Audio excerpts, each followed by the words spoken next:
Sherlyn bawa korang pergi review Honda City GN2 yang tahun 2021 1.5 yang spek W. So boleh tengok sini dia punya cat memang original, warna hitam. Depan sarung dengan dia punya lampu sini semua masih cantik kilat lagi. Ini W spek, baru dia ada design lampu macam ni lah, ada LED lah. Okey, lagi sini dia punya sport rim yang original 16 inci. Kita tengok satu raw body dia. Okey, sudah ada pasang body kit lah. Engine, gearbox, suspension semua tak ada masalah. Kalau nak datang test drive pun boleh. Okey, kita tengok dia punya passenger side sini. Dalam seat semua yang fully leather seat, semua cantik, tak ada calar. Lagi dia ada aircon blower, sudah siap sedia.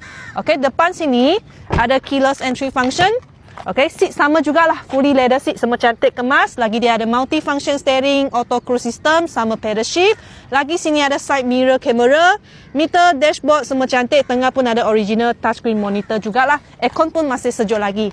Okey guys, kereta sudah siap habis review. Sesiapa ada minat, cepat-cepat kontak saya. Kita jumpa next video lagi. Bye-bye.